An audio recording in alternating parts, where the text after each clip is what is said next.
Everybody, welcome to Prince Mojo YouTube. How you doing today? It's Saturday 25th and it is Heroes and Villains Fan Fest today. So we got a little of I think this is a big clip. This is about 20 minutes long, just of Stephen Amell's panel when he was there and talking to to all the fans and asking questions to him, and he was answering back. So have a look, people. Hope you like it. One thing first, subscribe to my channel, and thank you for watching again. Thank you. Bye. The live ratings, people watching that night, would represent approximately 98% of that pie chart. Whereas nowadays, if you were to talk about Arrow's live ratings, there's a bunch of things that weird me out about the whole thing. First of all, if you were to look at that pie chart, it would represent maybe 5% of Arrow's value as a show. Because now you have DVRs, and iTunes, and a CW app, and Netflix, and BitTorrents, and illegal streaming sites. And if you think those things aren't important, you're kidding yourself. And you have Arrow as a global show. You have it with a big market in China, in Australia, New Zealand, Canada, in London, France, in Italy, in Spain, in Brazil, like Canada. Sorry. I guess the point is that I see people like do giant machinations about live ratings, and it makes no sense to me whatsoever. It is such a small representation of the show that, yeah, I don't get it. I think it's almost irresponsible that they still report Nielsen ratings and take the value away from it the same way that they did 5 years ago or 10 years ago. It has nothing to do with it, you know? Arrow's not going anywhere. It's not going anywhere. And the other thing that's strange too, sometimes to me is the corollary between critical and fan response and viewership. If you were to have people rank from a critical perspective our 5 seasons, the order would probably go 2, 5, 1, 3, 4, from best to worst in terms of the way that people look at the show. If you were to look at our show based off of live viewing on Nielsen, the highest rated season was season 4. It would go 4, 3, 1, 5, 2, or 2, 5. It's weird, right? So, yeah, we shouldn't worry about that. And live plus same day rating shouldn't even be reported. They should wait 7 days and report live plus 7 at best. Yeah, glad I got that out. Thank you. Hey Stephen, I'm really enjoying Josh's performance this season. I was wondering, how do you compare Akino against him as opposed to the other villains in the 5 seasons? Josh is super intense, really intense, and I didn't want to take anything away from him. But when he shoved my head into the water, it didn't feel good. When he pulled it out, felt worse. He's been so fired up because he's known since he got the job as Adrian Chase that Adrian Chase was Prometheus, and yet it was 15 episodes before you found out, and there were episodes where he would just have a scene, that one scene, and you could just tell that he has been chomping at the bit to do this. Like when we finally got our first scene together, not chronologically, but the first scene that we got to film together when everything was out in the open was the scene in the hospital room with Captain Pike laying in the bed, and everything's on the table, and it's like Oliver grabbing him saying, I don't want to play games anymore, and Josh, I could literally feel him shaking. He was so fired up. So working with him has been great. I think that, a show is only as good as its villain, a superhero show, right? What makes The Dark Knight? The Joker. And it's really, really incredible to have someone that is so invested in the destruction of my character. And I think that it's playing well. Because, I think that episode 517, the one that just aired, I mean, to me, that's up there with any episode that we've ever done on the show, and it's all because of Josh. It's all because of him. Thanks, man. Hi, how are you? I'm good. Good. At first I wanted to say I really like how you portray yourself on social media. Thanks. You're awesome. But my question is, what's one thing you want to see happen on the show? Or would love to see? There's one thing that I would like to see happen on the show. Just one thing. Or two things.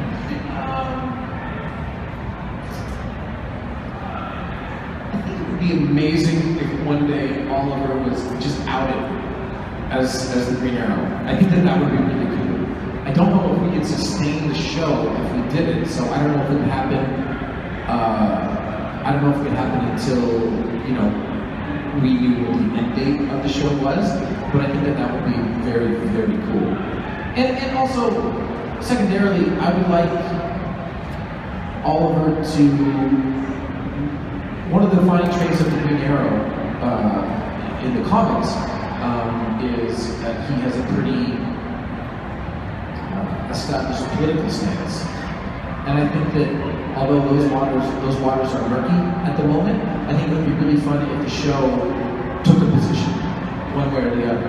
I mean, we did an episode this season on gun violence or gun control, however you want to say it, and did our best to split down the middle and have people on both sides of the debate. Some people like it, some people didn't, which is fine. But I would like our show to take a position. I feel like we've earned the right to do it. And I mean, what's the worst thing you can do? Alienate some viewers? It's fine. What are you going to do? I'd rather take a strong position than sort of be vanilla. Thank you. So, going through social media, one of the questions was, is there a storyline for the comic books that you love to see portrayed on the TV show? It would be cool for Oliver to lose his arm. That would be really cool. As long as I got a prosthetic one, so I didn't have to like hold my arm behind my back when I was acting, which is what we first tried to do when we were on Legends. But I think it would be cool if in an upcoming season, early in the season, like Oliver went up against the big bad villain and just got his arm cut off and then had to deal with it. I don't know why I want that to happen. But I do. I think we're over here, actually. No? Alright. Hey, buddy. Hey. Are you strong as the Green Arrow? Am I personally in real life as strong as the Green Arrow? Yep.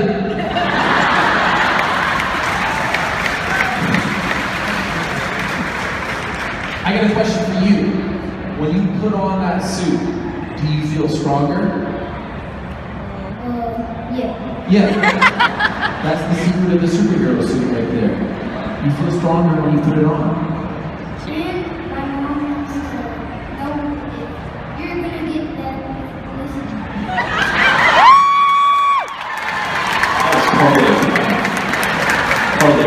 Somebody put you up to that. Did she like bribe you with like, hey, I'm gonna buy you something later today? I don't know if Oliver and Felicity are going to get back together. I do know that, hang on, I do know that there has been I wouldn't say a coldness, but a very deliberate,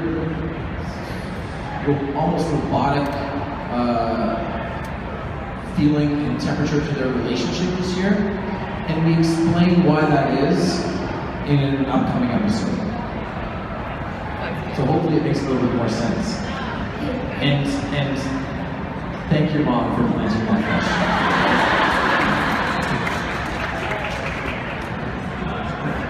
Hi, my name's Josh, Hey Josh.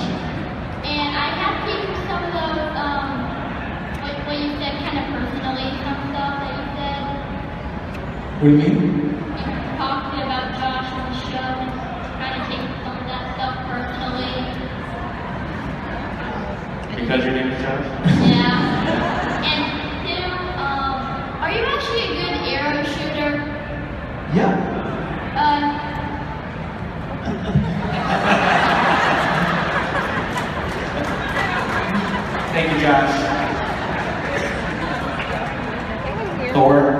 You're up.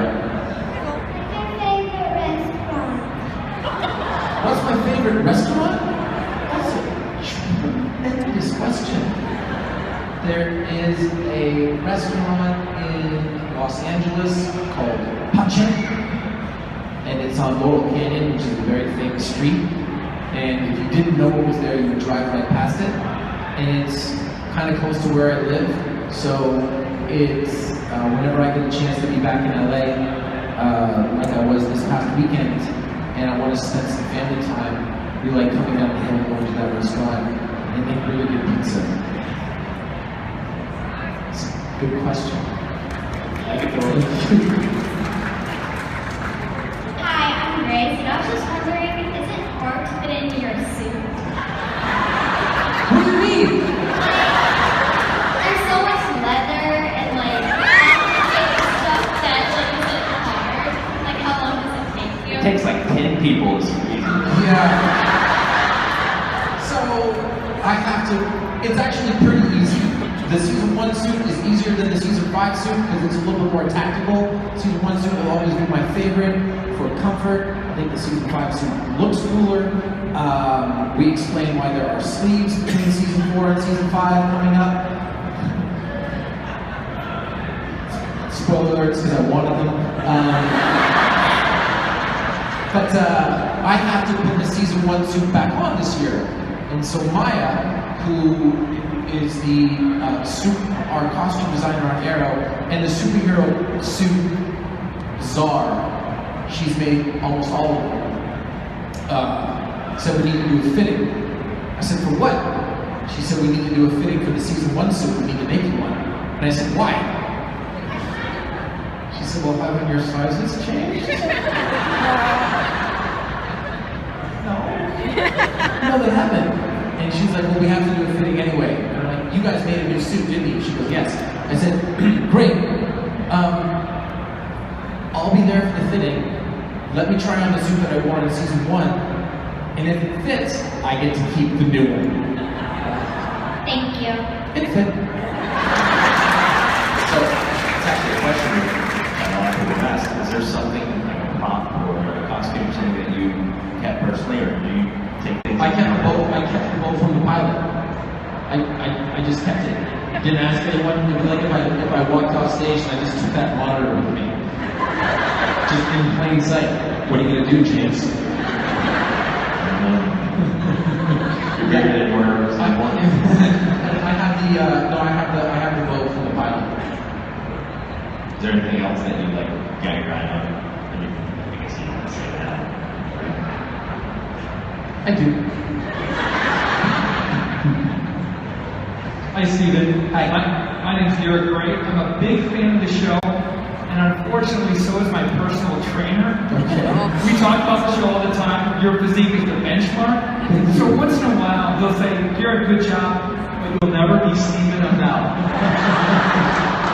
So I want to ask you, what's one diet tip and one exercise tip out of your playbook that I can use to get closer to that benchmark? Here's the diet tip. Are you a human being or a cow? I'm a human being. Then you don't need to eat dairy. That would be the first one. Dairy's bad. If you cut out dairy, by the way, there's lots of awesome substitution stuff. We're gonna get all nerdy nutrition-y, but goat's milk, sheep's milk, all that stuff, you can have as much cheese as you want, just don't have it from a cow. The second thing would be that when you exercise, always try something new. Whatever it is, try a new exercise. Do something that tricks your body into, new muscles working. I've been really frustrated recently because I haven't been able to exercise. I had to go like 2 weeks without exercising because I had a back issue. And always trying stuff. Okay, thank you. Can you give a shout out and say, Bobby D, lay off Garrett? Bobby D, keep going hard on Garrett.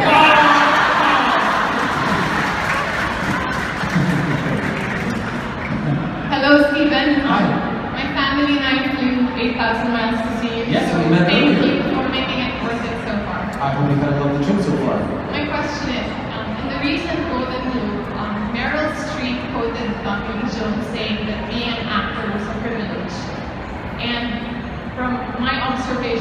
way you treat your fans and the way you have your charitable initiatives. I think you're living this really well. But what are your personal thoughts about it being a privilege? Well, you know, from a guy that came to LA with, you know, just a couple of bucks to rub together. I used to define, I talked about this before, I used to define my level of success in a very simple way. It was how often was I working? Not what project was I working on, but how often was I working? And in the early days, you know, I was able to, in 2011, cobble together nearly 100 days of work across maybe 6 or 7 different shows. So I always try to remember, you know, even when I'm really tired, this is the time of the year where I tend to get a little bit tired. When we're sort of episode 17, 18, 19, we've been filming since July 5th, and we're not quite at the end now. I'm almost on episode 21. I try to remember, even when I'm tired, what a privilege it is to be able to do what I want and enjoy, and also, you know, acting is never finished. You're never finished as an actor. You can always get better. Even someone like Meryl Streep would say the exact same thing. You can always improve your craft. And I try to remember on Arrow, even though we are making a lot of television and a lot of episodes, and in an ideal, creative, beautiful world, we do 12 a year, 13 a year, or 8 maybe. I try to remember that it's giving me an opportunity every single day to get better at what I love doing. And I like to think that I see the results there. I don't know if I could have executed an episode like the episode that was just on this week, being tortured and being broken down. I don't think that I had the capacity to do that in season 1 or prior. So I like to think that I get a chance to improve my craft, and that makes me grateful all the time. Thank you. Thank you. By the way, in that episode, there's been 2 times in the show where I've had to be physically restrained. When in episode 220, when Moira is killed, I'm bound, and I told the props department, I'm like, you guys actually have to physically bind me up, because if I don't have the bandwidth to fake the horror of watching this happen to my mother and sister, and fake the fact that I could actually escape. And so for the chains in this recent episode, I was like, you guys have to be able to not let me get out of the chains. I broke out of those chains 5 times. They snapped 5 times, including when I lunged at Josh and then they tightened like that, I fell right on my face. It's not going to be in the blooper reel, because if it's in the blooper reel, I'm going to kill everybody. But just know that falling on concrete with your hands tied in front of you is not the best. Hi, Steven. Hey, man. I'm Gabriel, and my question was, in DC Legends now, you have like robot on camera. Is that ever going to actually happen in Arrow? You know, it could. I mean, that 2046 existed before the Legends were able to right some of the wrongs that, you know, they caused throughout their first season. So I don't know, but there's always